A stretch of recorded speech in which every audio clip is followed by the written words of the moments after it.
For months, Eurovision fans have been excited at the possibility of Hooverphonic hoovering up the trophy at Eurovision on behalf of Belgium. They are, of course, a very well-known band, and today they have released their song called Release Me. It's almost like the album was screaming from the studio, Release Me! And now they have done it. Should we have a little reaction? Let's do this!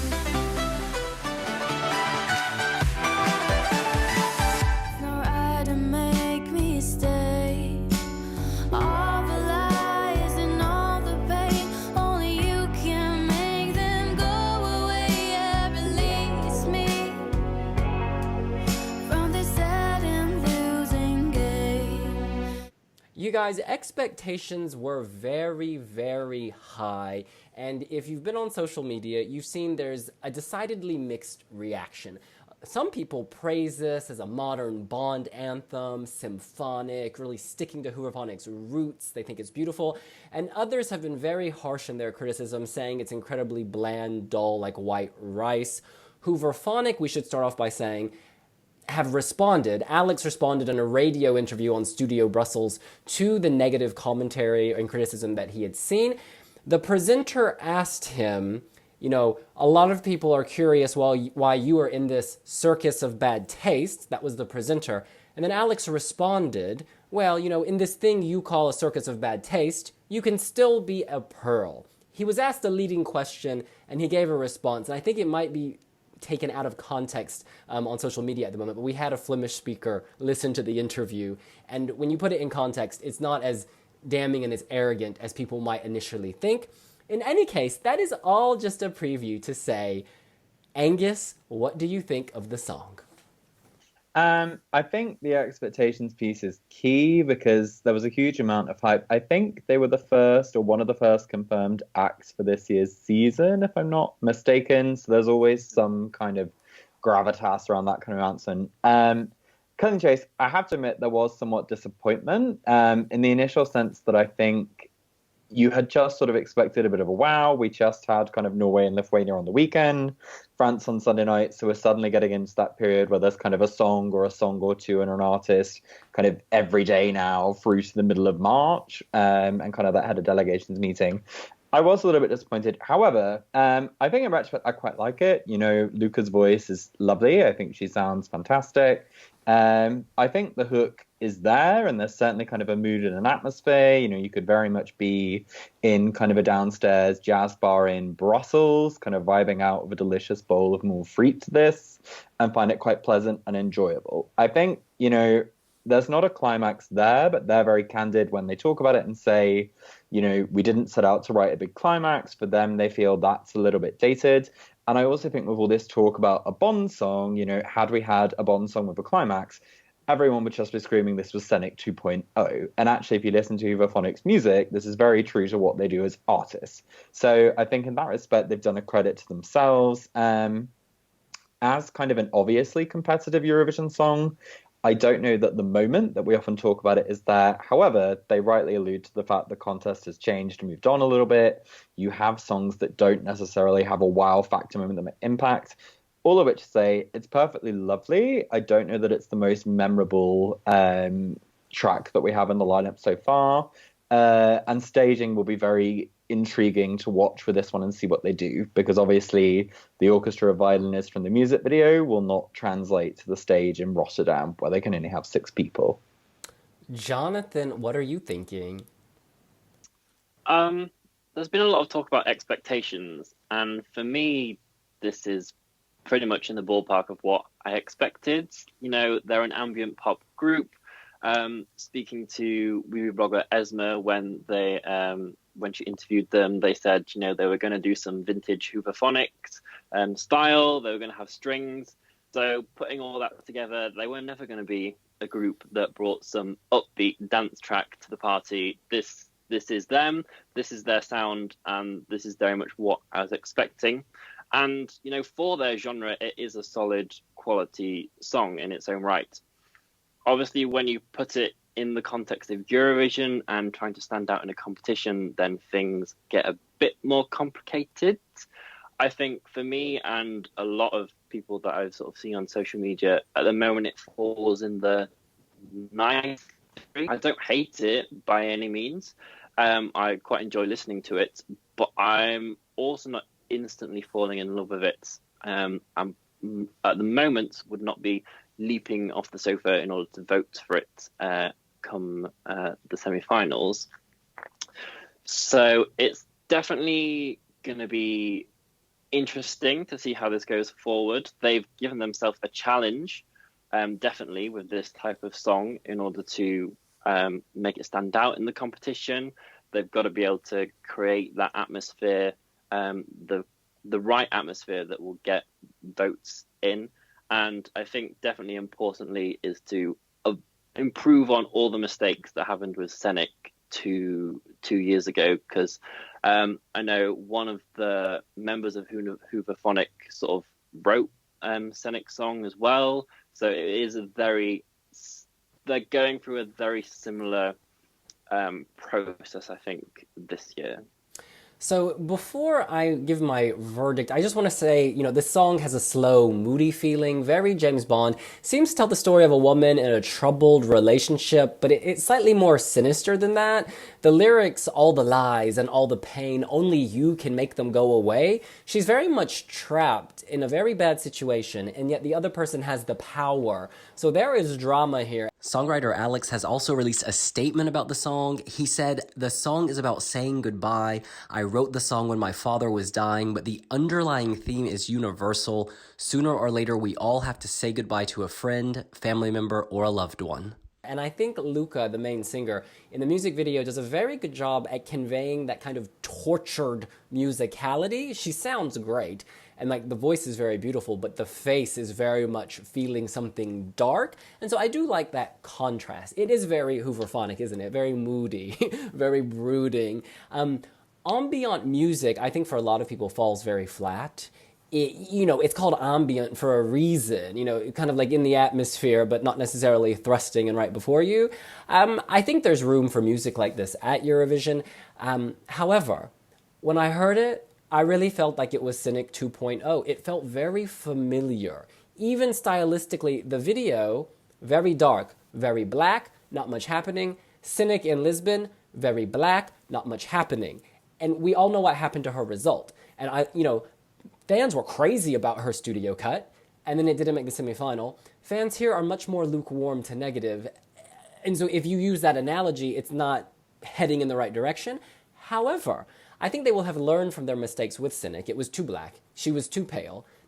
So it took away from the presence. This, Luca, another striking singer, I think she can work with this. But they're going to have to do a lot with staging, because the song, to me, is just not dynamic enough. I think after 30 seconds, I'm still there, this is promising. But then the next 30 seconds kind of repeat the first 30 seconds. And then at 1 minute, it starts swirling. But then it just keeps swirling. It's just swirling. Instead of going like this, it's going like this. And I take his point that contemporary music doesn't follow the same, and by him I mean Alex. I take Alex's point that contemporary music doesn't follow the same pattern of yesteryear, nor should it. But I think when it doesn't do that, it progresses in other ways. Like Blanche from Belgium, hers progressed in a linear way, we like to say, but the changing production gave it the drive. Whereas this, I think the changes are just perhaps too subtle for my palate. That's not to say this is not quality. This is very good at what it does. It's just the question of, does everything do well in the Eurovision arena? Not necessarily. However, acts can elevate live. Look at the Common Linnets. I'm sorry. The studio cut was bland, but then on stage, it was pure magic. So they can change things. This game is not over. This is not dead on arrival. I do think it is an uphill battle, but with creativity and ingenuity, they could really bring this to life on stage. This is a staging song, a staging performance. Angus. Sure. And yeah, I think that atmosphere piece is kind of key, because I think, ambient, it's quite right to say the studio cut is perhaps not the most inspiring, but I think that will be key.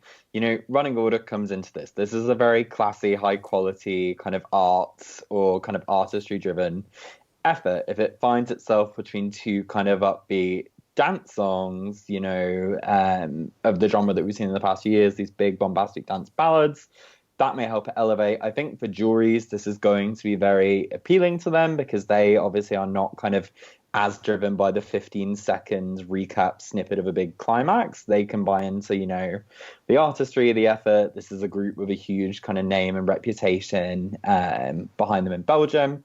And well, actually, one of my first thoughts listening to it as well is I was very much put in mind of Sheryl Crow's Bond theme from the 90s.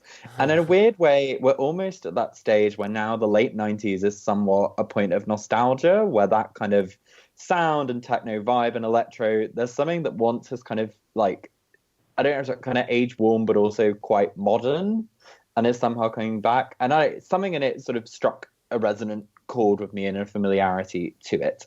So yeah, I think there's a lot of class to this of what they've done musically. And I think, given staging, the right spot in the running order, this can still do well. And we also still don't really know too much what the look of the year is. If they end up in that semi-final and it's full of upbeat dance songs, odds on them going through kind of increase a lot more. But I think there is a franchise out there for it. I do admit, I have to say, the overwhelming amount of stuff I've seen online has been negative, but then where else do people go but Twitter? But there are people who like this and love it and appreciate it for what kind of sound it's bringing. And I mean, songs of all sounds make it to the grand final. So there's no reason at this stage that we should be ruling them out kind of totally. There's obviously been a lot of comparison to James Bond songs, and I put this on and then immediately listened to Billie Eilish's new James Bond song that has just come out as well. And again, that is very linear. It just progresses nicely for 4 minutes. There is more of a climax in obviously in Billie's one. I think my main concern is that they will just have the band standing on stage with some glimmering lights, hoping that their voices and camera shots will create the atmosphere, which from even experience of bands like Carousel last year for Latvia, that's probably not going to cut it. And when you think about James Bond theme songs and actually the visuals that play in the opening credits for James Bond's films, they're really rather wacky and colourful, and they have patterns going all over the place. So there is potential for something interesting to happen on stage. They just need to think outside the box a bit more. I know that in the interview that was given, they said, they're still working on staging and the outfits, but they want to incorporate violins somewhere, even though they know they can't have, a multitude of 12 of them on stage. I would just encourage them to really think hard about it. Don't take the easy option and just have them standing there. Otherwise, it will fall flat. The orchestra is a good point. I think a song like this would be amazing at Festival i Kunges with a live orchestra. I think it would be magical. I think it would be amazing. However, as we know, you cannot have live strings at Eurovision, so that connection that they've created, that would disappear. So I think that's another challenge for them. Because, yeah, you have a woman on stage with a violin or, a cello. We know she's not playing it. She's miming it. So the soul is lost. Whereas in an actual live event, I think this could be on point. Laura Risotto comes to mind not because of style, but because it was a very nice song for its genre. She performed it well. She sounded great. She looked great. But it was forgettable on the night because, it just wasn't high impact. And my fear is this is not high impact enough at this stage. I want to read a comment. This is from Fian on wiwibloggs.com. It's a reader/commenter. He says, I'm kind of annoyed. I really, really wanted this to be amazing, but I'm not too impressed. I love Hooverphonic, but they aren't slapping with this track. It's just too repetitive and boring, sorry. And this goes back to the idea of expectations. I think expectations were so unbelievably high for them that unless they delivered Euphoria, they weren't going to reach those expectations. So hopefully in a few weeks, when we start hearing them live at the pre-parties, people's love will kind of come back and the track will grow on them. And yeah, let's just hope for the best and hope for some innovative staging, because I think staging will make or break this, because this is not an obvious qualifier. It's just not. We have to be honest. But they are obviously talented and obviously creative, so there is still time to etch something out of this. Final thoughts, Angus. Yeah, my final thoughts. I think also they are kind of victims of being the only song releasing on a day. I think you get later in a season where you have kind of 3 or 4 songs come in a single day. There's less kind of single focused attention and analysis and kind of the full glare or weight of expectation on it. So yeah, it's a perfectly lovely song that sort of runs on, great vocal. I think they just need to figure out some kind of visual hook here to pull people in, because while it's very true to their sounds as artists, from the point of view of advancing in the competition, it's not in the strongest starting position it could be versus other songs we've heard so far in the season. I think fans of the song shouldn't get downhearted instantly. There is potential here. The game is not instantly over. There's just things that, the delegation will need to work through. They'll need to think about. There is light at the end of the tunnel. It might be a very long tunnel, but we've still got 30 songs left to listen to review. So who knows how things will pan out. Yeah, let me finish with a comment again from wiwibloggs. This is from First Row at ESC and JESC. The quote is, the comment is, I don't know if that is a good or a boring song. For me, it is middle of the road, and that is not something to stand out or to qualify for the grand final. Well, as Jonathan Votri just pointed out, the road is not very full at the moment. So there is still plenty of time for other songs to be on the wrong side of the road to help Hooverphonic out. I think what lingers for me is that I really like Luca, the main singer, and what I remember from the video mostly is her face. So, here's some wisdom for you. Use that face to your advantage. She really does express things very well. And so camera angles, focus on that beauty, on that drama, on that emotion. That will give it a bit more, memorability, a bit more soul. That is what I remember from the music video, for what it is worth. And the other thing that is on my mind is that we have a lot of, or rather there are fears, there are going to be a lot of brooding male ballads this year. And I think that would really work against Hooverphonic, actually, because the less kind of slow-paced songs, the better for them. They better hope a whole lot of dance songs come out so they stand out even more. They will certainly be one of the few symphonic tracks. I think that's safe to say. Not Symphonics, the group in Austria, but orchestral tracks, which could work in their favor. In any case, Lucas sings Release Me from this sad and losing game. Do you think that Belgium can do that by giving them proper staging? Do you think this still has a shot at going to the final? Let us know here on wiwibloggs. Make sure to subscribe to the channel, give us a like, and the comments below let us know what you think about Hooverphonic and Release Me, and hit the notification bell so you don't miss another video between now and Rotterdam from us. And make sure to check out the website and follow us on all of our social media platforms. We're on Instagram, Twitter, Facebook, all of it. Go and search for it. Yeah, release us. We'll see you later. Bye. Bye. Bye.